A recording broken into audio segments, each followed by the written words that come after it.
Welcome to Radical Feminist Perspectives. Today, we are going to hear about the book Fight Back, Feminist Resistance to Male Violence by Frédérique Delacoste.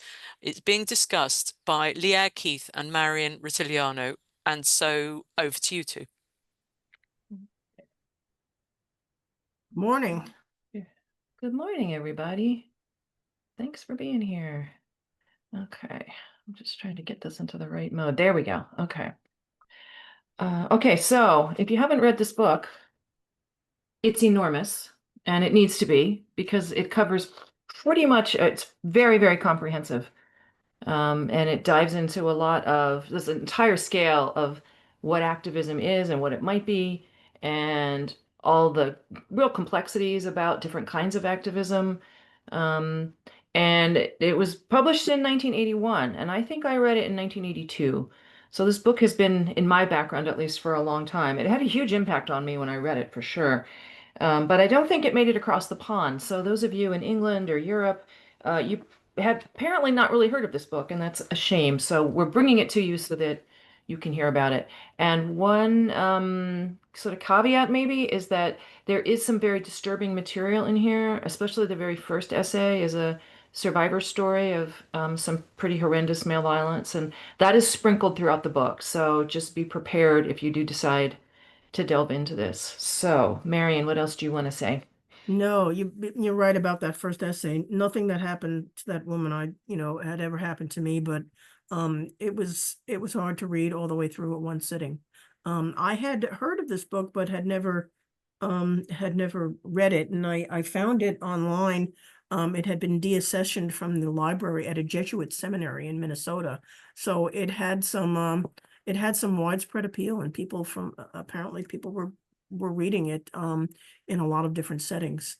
Um, Lots of stuff about fighting back, and I can tell you later on when we get to it how I was taught self-defense as a woman in the military. Cool. So we're going to define male violence a little bit. These are some of the topics that they cover. Like I said, it's extremely comprehensive. So, of course, rape, incest, battering, pornography, and femicide are all in here in 1981. Psychiatry as a form of male violence against women. Cancer and cancer treatment are looked at by Audre Lorde, who was a cancer survivor, as forms of male violence. A lot of talk about lesbians, both as victims and as like a freedom vanguard. So both the ways that lesbians are profoundly hurt in patriarchy and targeted for victimization, but also the ways that lesbians are kind of a break for freedom and what that might mean. Uh, Lots of talk about racism and racialization as sexual violence. Women who kill in self-defense. Women in prison. Medical abuse of pregnant women in labor is absolutely named as a form of male violence. And transsexualism gets a mention. I am so tired of where are the women? Why aren't the feminists? This is 1981, and they get the transsexualism and gender identity clinics named are a form of male violence against women. So it's in here. We're not making it up. We really did get this. What else, Marion? Was there anything I missed in this list that they talk about? Um, In terms of no, like I think analyzing the problem. This was I no, I think you got it all. okay. It's a lot. It's a huge and we had a Really huge a lot. analysis. I shouldn't say past tense. We still do. Everything is in here. Radical feminism really does cover everything. Okay. And then they've got some possible solutions. So, and this again, this is a wide-ranging set of essays. So it's not just one person. It's maybe 100 women in this book, and they there's not one solution. There's a lot of different ideas about what might be effective, and a lot of it is stuff that women are doing. And so they're talking about why this is working or where it's gone wrong. And so there's a lot of conflicting ideas, and that's good because I think there's a lot of complexity here, and there should be, because they're talking about some really serious things. And so there's an ethical complexity to some of this. There's a yeah, practical complexity to it. Like, what is actually working? What might actually work? Are we capable of doing this? Would this be possible if we thought about it this way? And so it's just a really rich volume. And like a lot of it's contradictory. There's women very committed to nonviolence. There are women who want to put other options on the table. And you'll be challenged reading this book, and that's good. We should be, as a movement, always being challenged. So there's a lot of talk about learning self-defense, and that does include guns. This is an American context, and it's a highly armed nation, and a lot of these women have guns, and they want other women to have guns. There are organizing manifestos, like honest to God manifestos in here, a number of them, for battered women, for women of color, for lesbians. The interesting part to me was, as an aside, this is 1981. So this phrase, women of color, hasn't really been invented yet or decided on. So you'll read third world women. That for a few years was sort of the preferred term. That I think long ago stopped being used, but I remembered it reading this, like, oh yeah, yeah, we said that for a little while, didn't we? So there's a whole manifesto about organizing third world women. A lot of stuff about organizing lesbians. And those manifestos, just even those little sections are really worth the read. They're very historic and I think very accurate. A lot of them they're just fascinating. So rape crisis centers, creating rape crisis centers. A lot of the women in this book made the first ones happen in their state, battered women shelters. And right away, they have problems with professionalization. And the fact that they are no longer feminist, even in 1981, that the social workers and the therapists and the state have taken over, and they're not allowed to be feminist anymore. It's a private issue for these women. It has nothing to do with anything called patriarchy. And that's what happened when they needed funding, which they do need. So there's this terrible balance that women have had to strike. So there's already essays in here about this dilemma. Electoral Um, politics. Go ahead. there's also, when you're talking about self-defense and more serious vigilante actions and so forth, there's part of the iceberg is not even in the book. There are certain things that women talked about, and that we did, that are just were quieter than sotto voce. I mean, you just didn't talk about it. There were communications networks that were live. Women talking to each other on the phone. Remember that, or in person. Things that you just would not want and should not put on the internet, or should not put in a context where it could be intercepted and found out about. There were things that happened that, like, it's like, the first rule of more serious vigilante actions is that we don't talk about more serious vigilante actions. Yeah, so there's electoral politics. There's a woman in here who's run for office and won, and she's talking about the importance of that. And then right in next essay is advanced vandalism and property destruction. A lot of women are doing civil disobedience, so they're doing property destruction. They're intending to get caught. That's the point, is to go to court and face this down in a court of law, to make some kind of argument that women are being hurt by this and we have a right to protest it and the law has to change.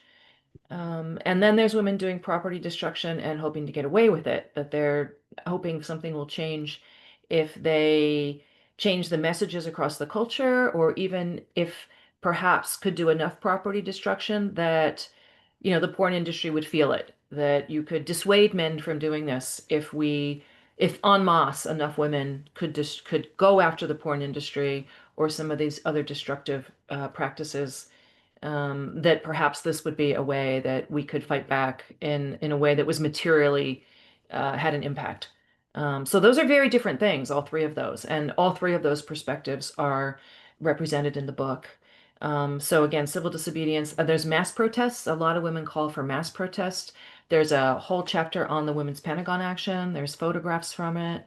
For those of you who don't know, this was a huge action that happened in Washington, D.C. Women encircled the Pentagon. And the hope was to, oh, I don't know, stop militarism. But already there was a feminist analysis that this was very deeply tied to masculinity in patriarchy. So it wasn't just the peace movement. There was like this sort of new hybrid that was the women's peace movement that tried to have a deeper analysis of why there was war and why men did this. So the Women's Pentagon Action was a huge, famous event that happened. It was absolutely enormous. And from there, that was what led into Seneca and Greenham. Was a lot of the women there went on to organize other things, and that was sort of the precursor to what came next. And then there's more serious vigilante action that is discussed very openly in this book. what would happen if women attacked rapists and batterers. And there are examples of women doing exactly that in this book. Lesbian separatism as a form of, one possible solution. And then there's this sort of last chapter about ancient goddess myths and women warriors and how that could potentially inspire more of the same. So again, a really complicated, complex book that, yeah, I mean, you're going to hear a whole range of women talking about these things, disagreeing about what is possible and what we should be trying for, and what are things they would never do, and what are things maybe we should do. And it's very heady, like it gets very bubbly very fast, like, wow, this is just a lot. So again, this book had a huge impact on me and the women in my life. We were all very inspired by some of the stuff that happened here. So um, okay, so this is one of the first essays, and she's talking about incest. And so these are just some quotes from the article. There's absolutely no way that a child can protect herself from incestuous assault. None. You could enroll your daughter in self-defense classes, but would she use her skills against her father? You could teach your daughter that her body is her own and no one has a right to touch her unless she wants to be touched. Yes, yet would she understand this at the age of 6 months? Even if she did, could she do anything about it? A child cannot protect herself from incestuous assault, and we cannot teach her to protect herself. It's the man we need to teach, from infancy into adulthood, and society that needs to change if we hope to protect our daughters. We must begin to recognize and protest eroticism based on pedophilic fetishism, and we must refuse to indulge men who eroticize children or childlike attributes. Your daughter cannot fight back, but we can. That's where the essay ended. And her point, I think, is well taken that there are all these efforts. I don't know about in the 70s, I was too young, but I know in the 80s there were all these efforts to do this sort of good touch, bad touch, and all these programs developed to try to teach children. And you got to tell somebody if this happens to you. Um, it's wrong if it happens to you, and you're trying to sort of front load the kids with some tools, some capacity to get to safety. But over and over again, they have found that those programs are useless, that they do not actually help children, that kids who go through those programs are abused at exactly the same rate as kids who are not. And in 1981, I think this woman was already onto it. The problem was never the children. The problem is the men. And what are we going to do about that? So, Marian, do you have any insights here? Yeah, I mean, I'm reading this and I'm thinking there's obviously a complete power imbalance, but there are men who think that it's okay to do this. Somehow they think that it's okay to do this. And once they have done this, or even said, I'd like to do it in one way or another, it's like, what do we do with those men? And all Yeah. through the book, it's just like men who do this go on and get to continue having access to air. But what do we do with men who do this stuff? And the book talks later about, especially in a few essays, about consequences for men doing this. But and you can say, yeah, the consequences don't need to be draconian as long as they're applied 100% and are inescapable. But what do you do to men who assault children, who sexually assault children? What do we do with them? And Yeah. that's a problem, because I'm sure all of us could think what we'd like to do to them, but Yeah, and in the United States, because they have like Megan's Law and different laws and states where there's registries of these, sexual predators, particularly on children, a lot of times they can't find a place to live after they get out of prison. And yeah, I don't particularly have a problem with that. Nobody wants them in their neighborhoods for very good reasons. We know that they reoffend at really high rates and they're never safe to be around. So there have ended up being these sort of homeless encampments like under bridges and stuff where they end up having to go. And it's like, I mean, you want me to feel bad about this? I don't. I don't have a great idea about where they're supposed to go.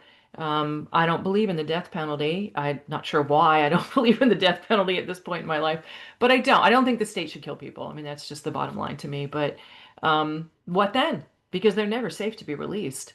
I mean, they're just not. And then they end up living in pretty awful conditions for human beings, but do I care? Not really. I care about the children they're going to hurt, which they will do if they're released back into the community. So you're still left with this question of, I mean, there's thousands of these guys across the country, and I don't know. I don't have a great idea about it. Like, just keep them away is the only thing I care about. Anyway, but I think she was right in 1981. She already saw that a lot of women were naming the problem incorrectly. It's like, oh, we can protect children by teaching them. And you can't. It's none of these programs have proven to be even the tiniest bit effective at actually protecting these children from these terrible experiences. So. Okay, and this is this woman, Arlene Sen, who is a psychiatric survivor. And her essay is a lot about it's a lot about her experience, which is pretty grim. Um, but, she makes this point. I recall having a discussion with my therapist about how my not having enough to eat as a child made me see food as a source of security. It never occurred to him that the solution to hungry people was creating a society in which children did not have to go hungry instead of trying to convince people that they shouldn't be so interested in food. So she's making this point that psychiatry, a lot of times, that the entire framework of it is to adapt people to really unbearable conditions. And you're analyzing it as if it's just your problem rather than a social problem, a political problem. So can be a very depoliticizing force, across the culture and certainly across movements like feminism. I mean, I think a lot of us saw that happen in the 80s. Everybody went to therapy and stopped being interested in political activism. So she's kind of nailing it pretty directly here, but I wanted more analysis from her because this is I think, a really good insight. And she doesn't really run with it. This is pretty much where she goes.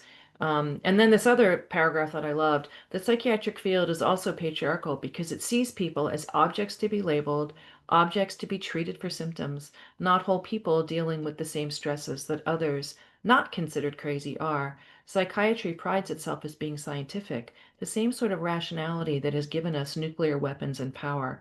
I thought that was a really profound sentence there at the end, and she doesn't really do anything more with it, but I wanted more from her. She clearly has an insight here about, male-derived science and modernity and rationality and the fact that this is necrophilic. Like, that's all in there. But she doesn't really expand on it. But it's like this sort of shining little insight in this essay that I wanted more from her on that. So, Marian, you got anything?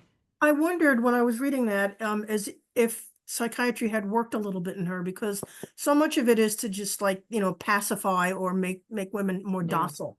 I mean, there was a very right. real possibility of being committed to a mental institution, for, variable or unspecified lengths of time if you, if you, my computer, if you, were not appropriately female, if you did Hmm. not fit into the role, you became into a mental institution. And they used, I mean, women were heavily medicated. They used ECT, electroconvulsive so-called therapy. And it was like, it was punitive. It was terrible. So I wondered, even as I read this, and saw that she wasn't really digging in, is like, it worked a little bit on her, I think. I think she's someone who, I mean, she comes across in the essay. It's very vulnerable. I think she's someone who just has a hard time, that her mental state is not necessarily ours, that she's Yeah, always going to be dealing somewhat with, these psychotic breaks or schizophrenia or something, schizoaffective disorder, maybe. I don't yeah, know. I just seemed like she was someone who was going to be vulnerable to sort of thought and mood disorders, and that's a hard life, yeah. it's not a fun thing. So, but it's a very Definitely. brave essay. Yeah. So that was the psychiatry piece. And then, this was all published later in her book, The Cancer Journals, but um, I remember reading this when I first read this book, and this to me was super profound. She's talking about having her breast removed, and then she refused to wear a prosthesis her whole life. She was very visible as a cancer survivor with one breast. So she said, 'cause there's all this pressure on her to go ahead and wear this prosthesis, and she won't do it. The doctor pressures her, like everybody pressures her. Yet when Moshe Dayan, the Prime Minister of Israel, stands up in front of Parliament or on TV, he very famously was missing an eye from combat. With an eye patch over his empty eye socket, nobody tells him to get a glass eye or that he is bad for morale of the office. The world sees him as a warrior with an honorable wound and a loss of a piece of himself, which he has marked and mourned and moved beyond. And if you have trouble dealing with Moshe Dayan's empty eye socket, everyone recognizes it is your problem to solve, not his. Well, women with breast cancer are warriors also. I have been to war and still am. So has every woman who had had one or both breasts amputated because of cancer. And she broke real ground with this book when she wrote it. And this essay, this part of it was just super profound. Like this completely changed I just had a whole new framework after reading this paragraph. Just like, wow, she's so right. These are warrior marks that she has. She's been through it. And I have another quote from her too.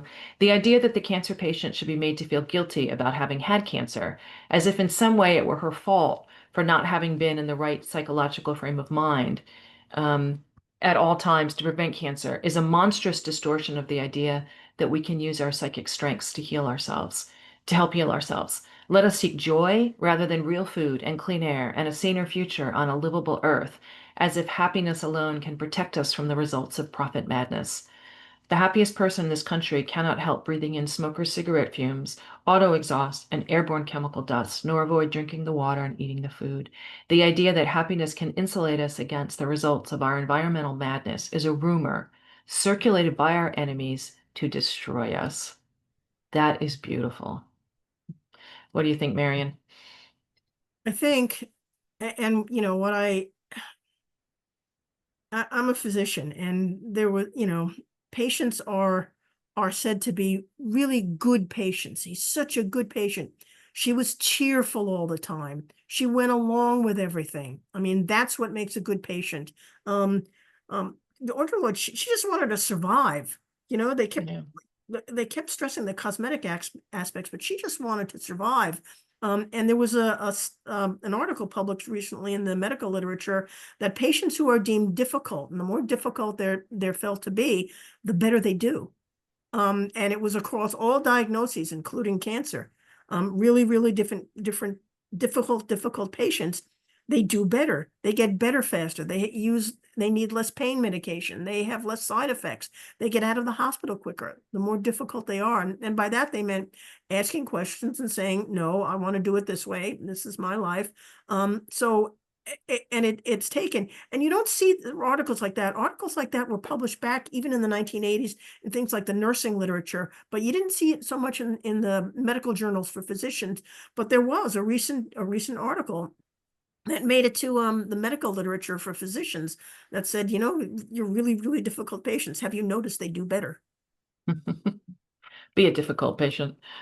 Uh-oh, now it's stuck. Come on, little PowerPoint. Let's do this thing. Oh, nothing's working. Well, I can make a general comment on the whole book, though, while you're fixing that. Yeah, go ahead. You know, I don't know what to do about this. There's Come an on. early article called "Survival is an Act of Resistance," and the thesis of that is that men are constant threats for women who choose to or don't have an alternative to live with men. Men are threats to women who even live alone or without men as neighbors. It's violence, and it's in every aspect of women's lives. So considerations of defending yourself against a man and the prospect of the law punishing women for defending ourselves is a very real concern, which is why the book was called Fight Back, and it didn't just mean legislatively. And it looks like you got the on the next I slide. think Joe's on it now. Okay, so the next article is Attack from the Right by Pamela Johnson. And so she's talking about how they lost funding for the battered women's shelter, but goes on to say a lot of other really important things. There needs to be an emphasis on resistance rather than solely on support for victims. So they've already figured out that just providing battered women's shelters is never going to stop men. And it's not to say that we don't need those, but that only helps the woman who's already been hurt. It does not stop men from actually doing these things. So given that insight, what then? So Melanie K has suggested, quote, in every community, if women could count on each other, could count on their neighbors, then violence would be under control. A group of women stayed with a woman in her home to protect her from abusive man's return. And I've heard of a custom of some Native American communities in which the women of a community would gather and shriek at and harass a man who had beaten his wife. For these community strategies to work, the emphasis of education about domestic violence needs to change. There's been too much emphasis on the psychology of the victim, all the apologies and explanations for why she stays and why she puts up with it, all the statistics on alcoholism, the sociological studies of family maladjustment and alienation, the comparisons of patterns of child abuse, all are just busy work for academics. There needs to be mass programming about the despicable nature of the crime of beating women. Husbands who batter their wives should be ostracized in outrage and moral indignation. But of course, nothing short of the destruction of the patriarchy and the formation of a new society based not on misogyny and racism, but on the life-affirming values of mutual respect and cooperation would make that type of change possible.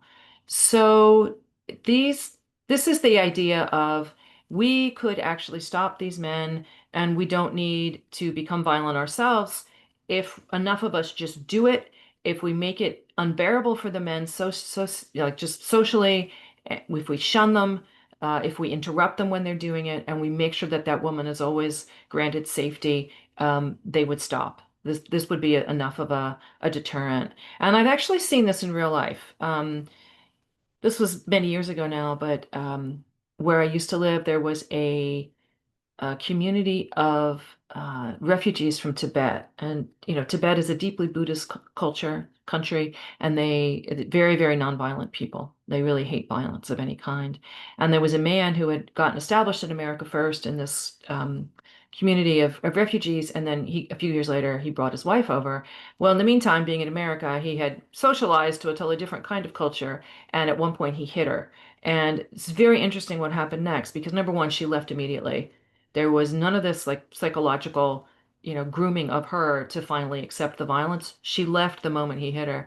Number two, she had somewhere to go that anybody in that diaspora community would have taken her in for the rest of her life. So she never had to worry about being homeless. She immediately had a place to live and she was immediately safe. And number three, this was 2 years on from this one incident of violence.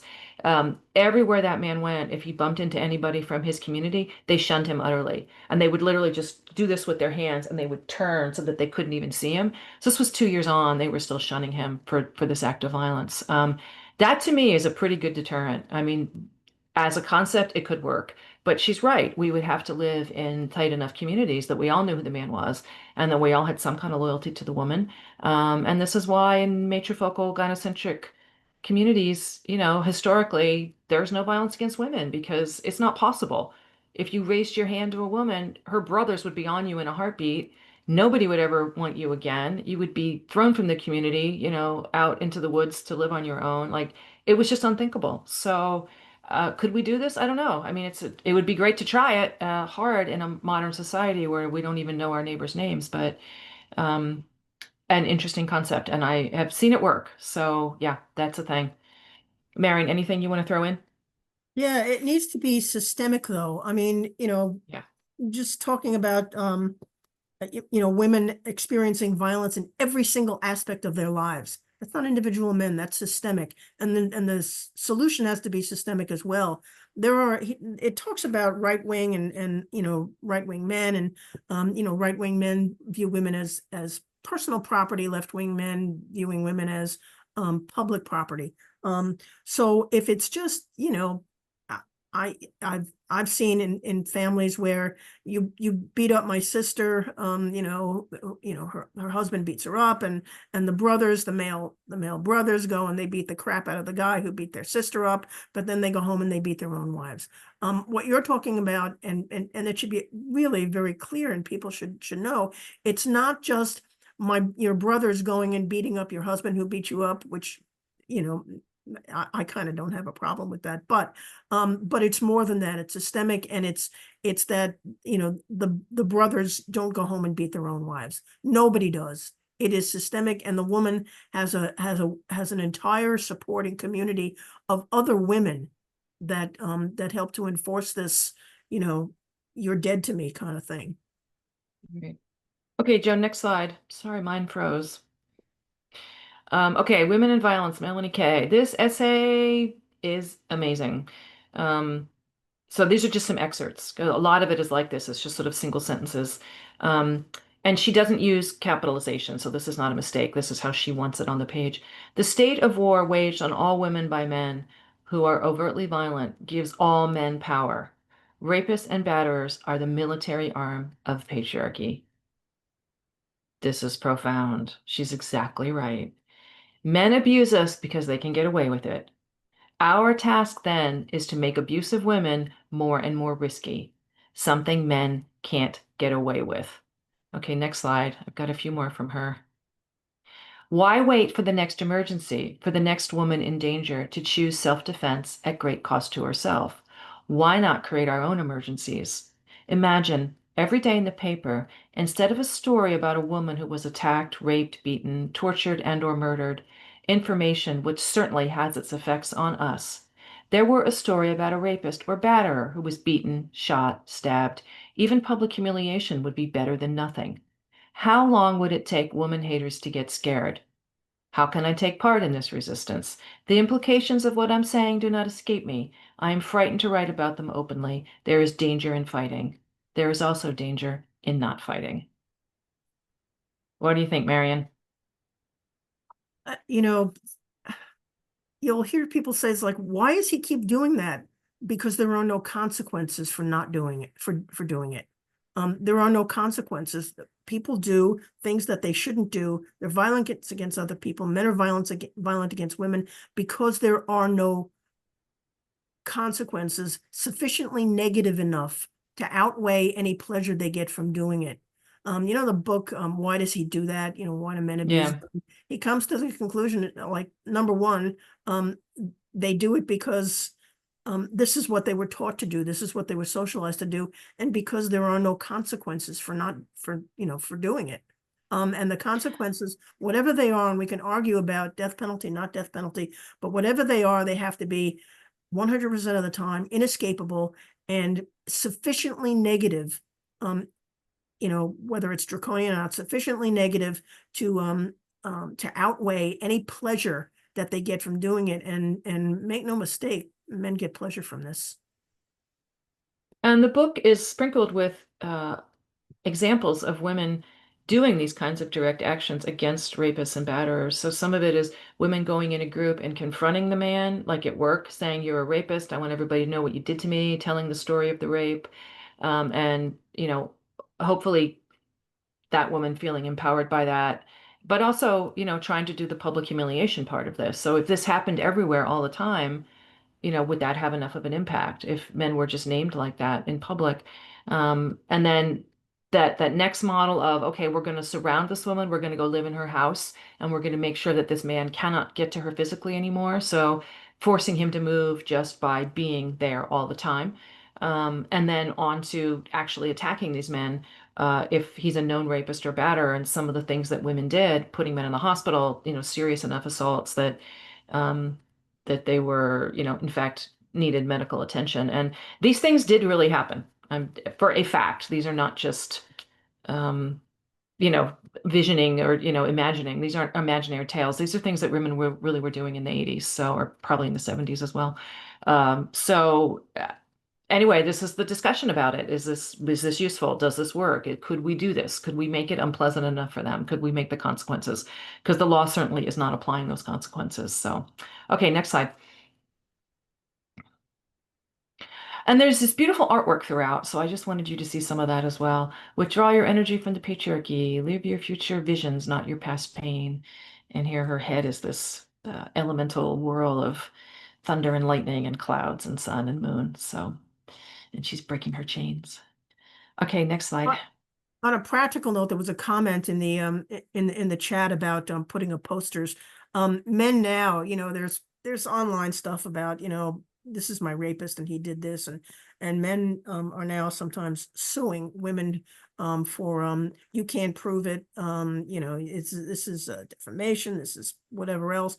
Do it the old-fashioned way, and keep in mind that that one of the core principles of a lot of this stuff is don't get caught. But do it the old-fashioned way and put up posters all around where the guy lives, all around his path to his office, all around where he works, with a photo, and nobody sees you do it, but it's like, Joe Blow over here is a rapist and he rapes and so forth, so that everybody sees it around there. And even if no matter how much he denies it, it's out there. And he's going to have to forever be explaining it. I mean, I did stuff like that, and it was great. So we also, and women in this book talk about this action as well, that you can compile. We would compile lists of, we would just go through the local newspaper, and any man who was in court for rape or battering, we would put his his name and his address there, and we would make a list, and then we would just distribute that anonymously all over Yeah. town. And we would make those posters if we could get a photo, and we would stick them up all along. We would find out where he lived, and we would put those we would Yep. paste them. But the Yep. best one was we pasting the flyer and then sticking it up on the windows of his house. So when he got up in the morning and he looked out the window, the first thing he would see was a wanted poster on himself for what he had done. That was I mean, I never got to see his expression, obviously, because we left. It was the middle of the night, Right. but it was so much fun thinking, oh, And the tomorrow and the work morning. and the workplace, if you know where he works, they really hate Yeah. when you put it up where they work. So then this is another article talking about vigilantism, she calls it. So vigilantism is almost an exclusively American phenomenon. The term refers to an organization of individuals which takes the law into its own hands to suppress or punish crime without delay. That is, without going through established legal channels. Vigilante groups are described as extra-legal, meaning that they supplement the existing law enforcement when regular law enforcement appears to be inadequate. This generally results in the breaking of one law in order to uphold another, a paradox usually justified by the group's conviction that their own survival, or at least well-being, is at stake. Okay, next slide.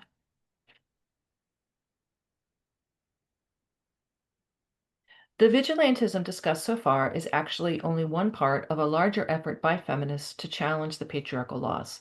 While feminist vigilantism makes use of the law for women's benefit, other actions are initiated in order to break laws which protect institutions deemed harmful to women.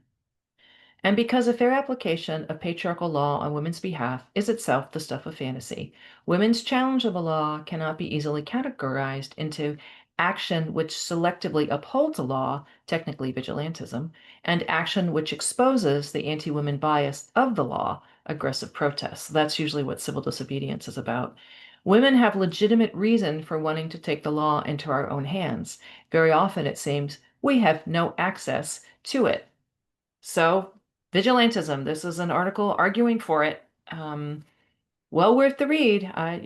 Whatever you think about it, it's certainly worth trying to understand where other women were coming from when they suggest these things. So, what do you think, Marian?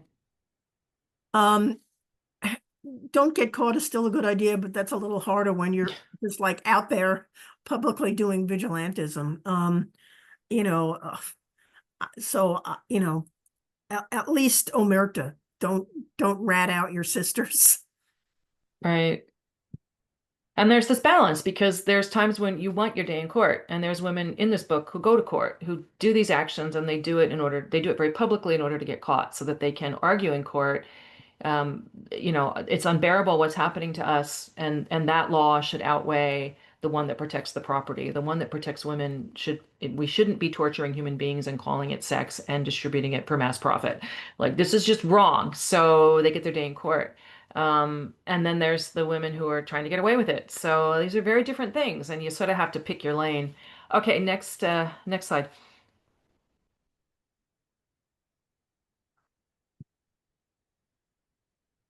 Oh, yeah, this is still from the same article. Violent action against a rapist, a wife beater, or other target is the least effective use of women's energy.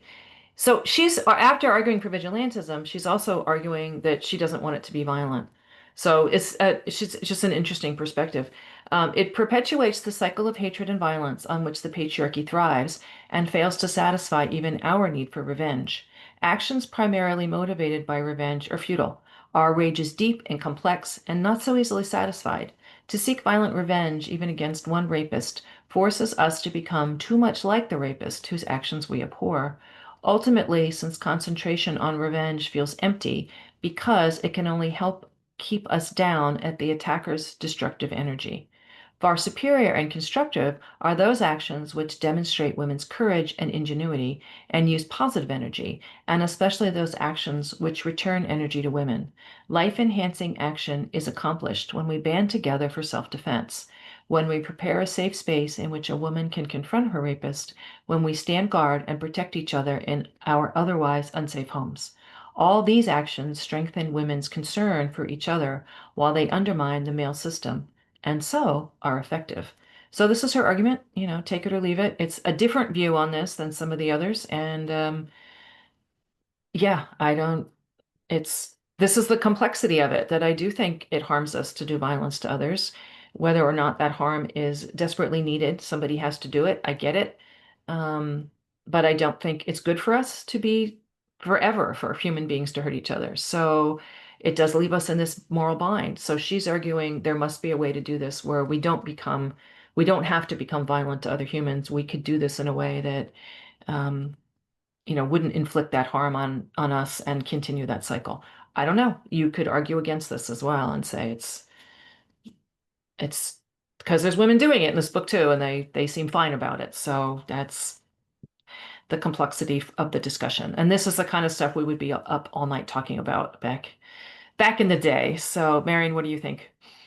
I think it's vigilantism is not self-defense, and there's a difference. And if you're going to defend yourself, you will be violent in your self-defense. There is one concept, one law that I wish people would propose to their and I've done this, propose to their legislators, a stand your ground law specifically for women fighting back against male violence, including and maybe especially for rape. But there's stand your ground laws all over the place that, you don't have to run from an assailant, and it's been abused by men, obviously. But what if women had a stand your ground law, so that if a woman felt that she was being threatened with violence, with having a life taken, with rape, she could defend herself in any way possible to stop her assailant, up to and including deadly force or whatever else it took. Because that's part of the problem, and you're going to go into this a little bit further down, is that when women defend themselves, we can't just do it proportionally. It's not like two guys duking it out. Yeah. You'll leave one of them kind of like, groaning on the ground while you have to walk away. You have to do something definitive. When I was in the military, there was one point where, as women in squad, whatever, we were being taught self-defense and the guy had been in the Army, he'd been an Army Ranger. So I get there and he showed us this maneuver we needed to do. So I went up to him and he knocked me over to the ground, and I got up and tried to do it again, and he kept knocking me over. And I said, "Sergeant, why do you just keep knocking me over?" He said, "You can't defend yourself." And I said, "Well, then why are we learning this?" And this is, keep in mind, this is for combat, but he also said this is for if a guy comes up to you and tries to do something. He says, "You can't defend yourself." And he said, if you want to, if an enemy combatant or a violent man comes up to you, you have to get it into your head that A, you will kill and not have a problem with it, or B, you will do something so damaging that he may never be able to walk again or see again or whatever it is. And if you can't do that emotionally, you can't defend yourself. You can't, it's, we see these like female police officers on TV, being really badass and like Chuck Norris. And it's just like, no, I mean, I'm 5'2". Even a not in great shape 5'8" guy can like beat the tar out of me. And I'm not advocating this because remember, this again was in the military for combat. But you have to, that's the problem with women defending ourselves, is that it has to be so what the courts will consider out of proportion. And I think unless we push for that to be addressed in the way women defend themselves in terms of standing our ground, it's going to be very, very difficult for all women to keep trying to defend themselves and then winding up going to jail for 20 years. Right. Okay, next slide. We got to pick up the pace, so we're not going to get through this. As usual, I have prepared 5 hours of material. One final note of caution: extensive property damage can easily set otherwise sympathetic people against the law challengers. Even non-property owners are easily distracted by the media's focus on destruction of property and can then overlook what that property initially represented to those who initiated the action. Effective action will succeed in not only making the anti-woman institution look ridiculous and evil, but will align other women who are ready to hear the law challenges message. So, okay, next slide. And then there's tips for billboard enhancement. So this was a thing women did all the time. We would spray paint on billboards that we hated. And so there's tips on how to do this and the best way to do it and not get caught. So, and here's a great a picture of exactly doing that, and this awful copper tone ad. So, okay, next slide.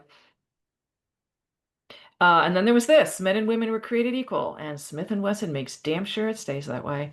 I remember seeing this poster and feeling a thrill. Uh, yeah, it's guns are a thing in America. Okay, next slide. Okay, Marcia Womangold. Wow. She very famously put a bullet through a store in Harvard Square, because they sold porn, and she went to court for it. So this is her essay about what she did and why she did it, and we are running out of time, so I'm gonna have to go really fast. So she'd been in the local Women Against Violence, WAVOW, the Women Against Violence Against Women. Those groups started everywhere. They popped up in many, many cities in the United States, and there was usually a slideshow about pornography that women would do, but they realized that it wasn't enough. Women and girls were going to be found raped and murdered. Nobody was ever caught. There wasn't any way to rehabilitate them. So she wanted to do more direct action. So they broke away from the main group, and then they dismantled a gynocidal photo exhibit. They stole prints from the gallery and mailed them back burned, and they spent a day calling in threats. So a spy ascertained that the exhibit still stood. We added a hands-on hex, returning to the building, and we vandalized the building.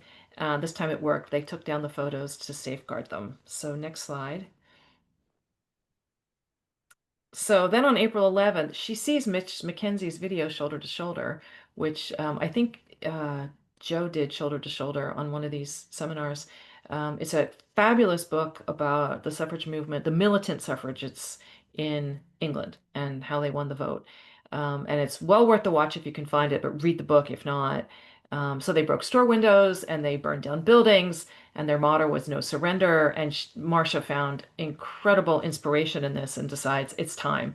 So she shoots out this window in this store, and she leaves this note: Daughters of Artemis fired a bullet through your window because you exploit women. Get the porn out now. And then she does have her day in court, and her lawyer is able to argue it down from a felony. So she gets a suspended sentence. So nothing really happened to her. And this is the last line of the essay. The lesson I gained from this experience is sufficient girls with suitable toys can play war games and beat the boys. And when I was 18 and I read this book, I loved that sentence so much. I had it memorized. This entire essay thrilled me to the bone. It was like, oh, wow, we could like really hurt the porn stores. And there were a few years when I would think in my head, what would Marcia Womangold do in this situation? Because whatever that is, that's what I'm gonna do. And you're not gonna believe it, but 2 years ago I got to meet her. I got to meet Marcia, the actual Marcia Womangold who did these things Oh, after her wow. being this like hero in my background. Yeah, it's amazing. So Wow. anyway, what do you think, Marian? I think that was so cool that you met her, but we do I need to move on. know. Yeah. That is so cool. I was like, I knew who she was. I was like, wait a minute. I put it together because, of course, she's not going by that name anymore. I was like, I think I know who you are. Bullet, Harvard Square. She's like, yeah, yeah. I'm like, no, you have no idea how you inspired us. You have no idea. Anyway, next slide. We've only got like 12 minutes left. Okay, so this is action proposal for lesbian revolutionary movement from a lesbian separatist position by this woman named Thrace, who no idea where she is or what happened to her. I've never met this one. Okay, next slide. Oh, this is long. A revolutionary lesbian force is doomed to defeat and disillusionment if it fails to counter and destroy the forces set against it. Anyway, blah, blah, blah. The idea is to cause the major damage and to escape unscathed ourselves with a fundamental, concrete victory in hand. I do not want to participate in or petition the patriarchy, but rather use more revolutionary based community organizing, mass protest kind of tactics. This would include protests, demands for the end of certain laws or policies, demonstrations, community self sufficiency, and perhaps more covert or highly illegal signs of lesbian displeasure and impatience. I found this quite thrilling when I read it, but to this day, I don't actually know what she wanted us to do. I mean, mass protests are great, never going to be enough without somebody backing it up with actual policy considerations. So I don't know. It was interesting to read, and I did find it very inspiring, but there just wasn't enough kind of stuff on, like, well, what do we do? I love the revolutionary fervor of this article, but I was never clear what she wanted from us. So I think I have another slide from the same article. If you give me the next one, I'm pretty sure. Yeah, so these were specific things she thought lesbians could engage in. Mothers' rights to children, immigration harassment. Notice this one: genetics, Okay, murder of women. I'm not sure what that has to do with. That one seems odd to me. I don't know how she connected it. Injection of fetus with female hormones to supposedly preclude lesbianism. Was that a thing that ever happened? How would you know that that fetus was potentially going to be a lesbian? Like, was that? Anyway, transsexuals, here it is. Here it is, everyone. Gender identity clinics. She understands this as a form of violence against women and violence against lesbians. Sex selection, test tube babies, racial and class issues in genetics research, anti-lesbian violence, pornography and rape, giving birth to girl children, armed forces victimizations of lesbians, and then building lesbian pride, all of this cultural stuff. This is a great list, but I'm not really sure how doing these things gets us to that kind of revolutionary moment. Yeah. And I Yeah. just, it sort of falls apart for me. And at the time, it was like, I loved this, but then it was like that great big question. I'm still not sure what we're supposed to be doing, Thrace. Anyway, what do you got, Marian? I'm not sure how it fits in with the separatism, which could be lesbian separatism, or just could be women's separatism. And it talks about the community, from what was it, Nepal, where women would just sort of withdraw into their own little support community of the woman who was battered. That was a form of separatism. That was a form of community. So much of what second wave feminism really was about was giving women the opportunity to walk away from men, from abuse, sometimes slave-like conditions, from not having any other choice, by giving them, childcare, access to more jobs and job opportunities, domestic violence shelters, rape crisis centers. It was all about allowing women to walk away from men. And we used the term like abandoning men, as a way to fight back. And that was Semitism, is separatism, was just forming these communities of women within the wider world that women could just walk into and be enveloped in, what you were talking about before. Yeah, okay, next slide. This is the Women's Pentagon action. This is one of the famous photographs. They had these enormous puppets that were rage and mourning and various kind of elemental female states. Okay, next slide. Okay, so it's on the same theme as Thrace. This is Sydney Spinster. So I was Sydney's roommate at one point, so I actually got to know her. Anyway, she has this article about lesbians and direct action. We're not going to have time to get all through this. So she has this idea that our action is going to be the shield, and that's the direct action part, and that's their contact point with patriarchy. And the purpose of the shield is to stave off attack while we create our lesbian culture in the shelter behind this direct action. And so it's going to shine so brightly that he cannot see who's behind it. But we, on the other hand, can see him because there's a dent in the shield that we can see through somehow. Anyway, our meta tactics will de-escalate male attacks upon us because they won't know where to shoot. The directions in which our journey will take us become unpredictable to men in the same way that our speech will become incomprehensible to them. This will be inevitable and the inevitable result of the transformation of consciousness that lesbians are experiencing more and more and in greater numbers with each passing day. And again, I loved this one, like Thrace's. I loved the just kind of the idea of it, but I was still just left going, I don't understand what we're supposed to be doing. Um, Men are just gonna not see us anymore, and that's somehow this magical thing. And okay, so next slide, because she goes into this a tiny bit more. To many of us, this vision of a shield, like Sally Gearhart's description of the revolt of the mother. So this is a book. It's called The Wanderground, and it's a fiction, obviously. In the book, there's this mystical thing happens, this magical moment where it's called the revolt of the mother. All the animals stop listening to men, and all the machines stop working, except in cities. If there's a condensed population of males, they can still have power. But anywhere outside the cities, men don't work anymore. Oh, and they can't get erections anymore either. So all these women have escaped out into the countryside and they're building this whole other world where they have, I don't know, amazing healing abilities and they can fly and they've got all this psychic stuff where they talk through the moon. And I read this book when I was 17. I thought it was the coolest thing ever. And then I reread it when I was 24 and I couldn't believe how stupid it was. So it's like the best and the worst. And you kind of have to read it to understand. You just got to grok the book if you're going to read it because it is really cool and it is just eye-rollingly awful. It's like everything all at once. So that's what she's referring to. So I think she's sort of hoping that this is going to happen. A psychic and intellectual seed for myself and my life is a reality. I am invisible, incomprehensible, and unpredictable to men, and become more so all the time. And so this is her basic tactic, that somehow we're going to be invisible and that, I don't know, it's going to stop patriarchy. I don't think that this is in any way helpful, but I did love it when I read it. So I think there's something in here that we do respond to, even if it's just sort of emotionally or maybe mythically. I don't think this is actually a viable political tactic. So we've only got 5 minutes left. All right, next slide. And this I thought was beautiful. This was, to me, this was the best. I remembered this picture. I just, at the time, I remember just staring at this. I would refer back to it just because I thought it was so lovely. And I wanted to end with this slide because you all should see how beautiful this artwork is from 1981. And we did it, Marian. It's 2:55 here, and we got through all the Yeah, slides. So you what know, else do you want to say? when you were talking about Wanderground and, what can we do? It's, if you ever talk to a man who says, who asks what men can do for women because he feels so bad about, women's plight, just tell him or ask him about how about starting with 24 hours with no rapes? And not only will they immediately say, well, that's just not possible. If you let them talk even more, they'll think that that's kind of a waste of time, and why would they bother doing that, because there's so much other stuff they could be doing.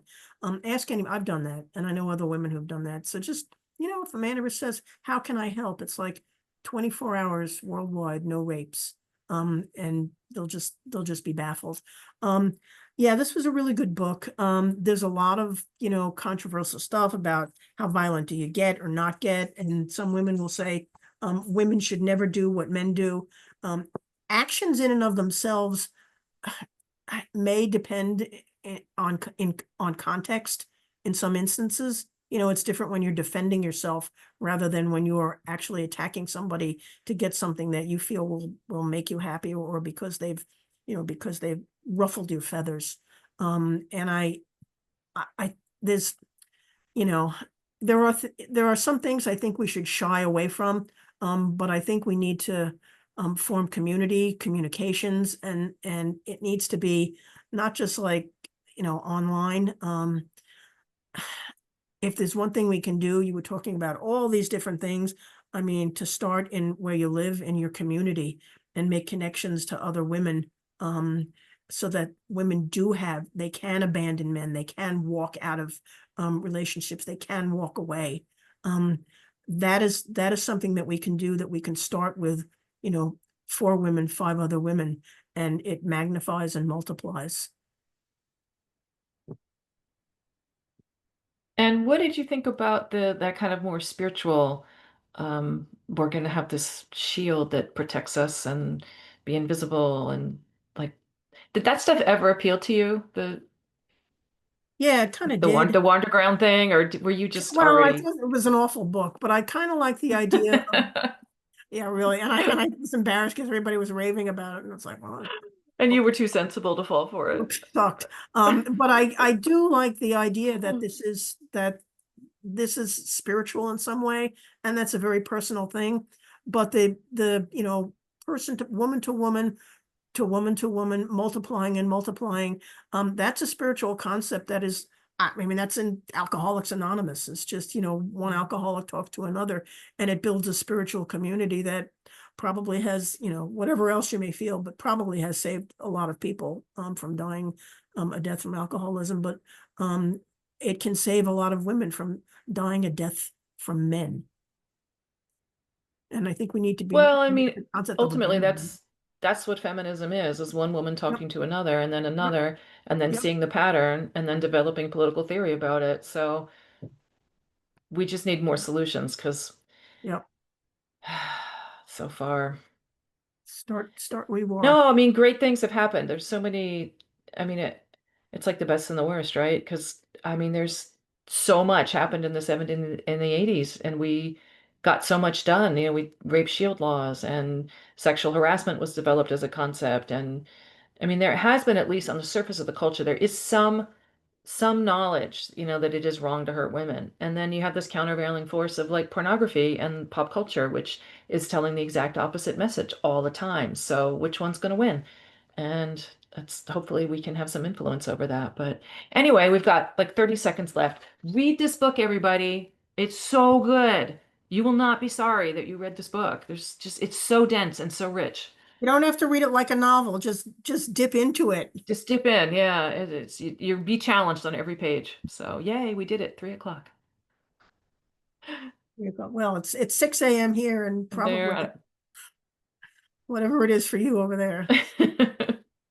3 o'clock in the morning. Yay, we did it. Thank you all for being here. Thanks, everyone. Yeah.